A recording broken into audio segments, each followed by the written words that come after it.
Mounce, BBG, chapter 22, sentence 3. Again, you're going to start with that chi and then you have phone A.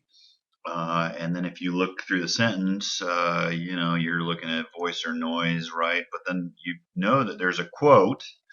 So knowing that there's a quote, you can kind of stop there, break up your sentence, and say, okay, let's just treat this everything up to the quote as a chunk, and then breaking it apart a little bit further. You've got this prepositional phrase from heaven, like from the heavens, literally, but in English we would go with from heaven.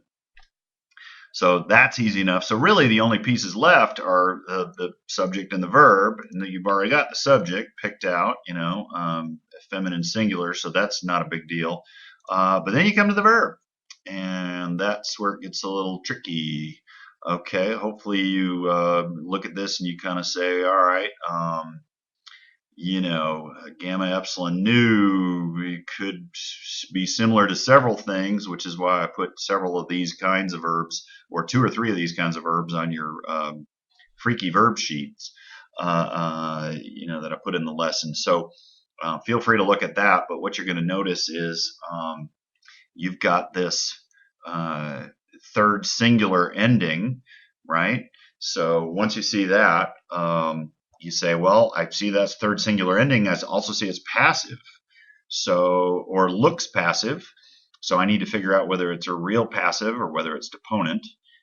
In order to do that, you're going to take your sheet and say, okay, I'm going to take a wild stab at this and assume that that's an augment. And then I'm going to say, well, again, it's probably not gnao because that would have a double nu. But if I go with, for instance, gnosko, then you kind of look at that and go, okay, well, what would be, if that's an aorist stem from gnosko, it would look like a gamma nu, which it doesn't have. So then I take another stab at it and say, well, what about ginami? And then as soon as you go over to the aorist stem of ginami, you'll see that it becomes a ginamane. Well, guess what? It's deponent.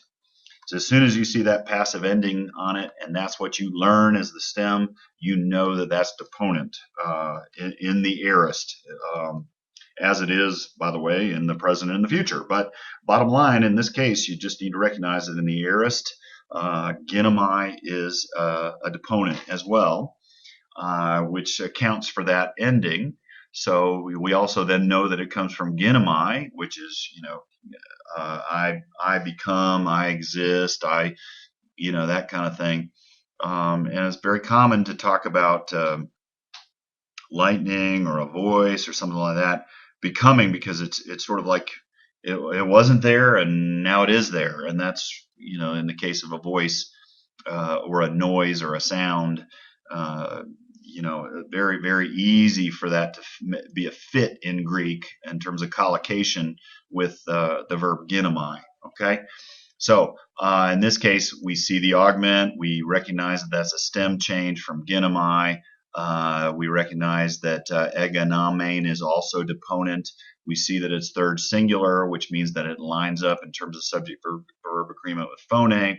So, and a voice, in this case, we would just simply translate it as come, because that's the way we talk about it in English.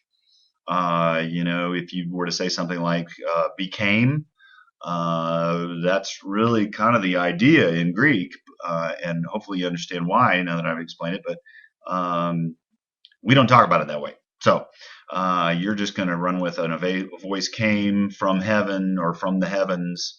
And what did the voice say? Then you have the quote. Hopefully this is very, very easy. You are the son of me, the beloved, if you just did it word by word, right? So, hopefully most of you will take this and go, well, my beloved son, that's, easy enough, right? So, and a voice came from heaven or the heavens, you are my beloved son. And you're done.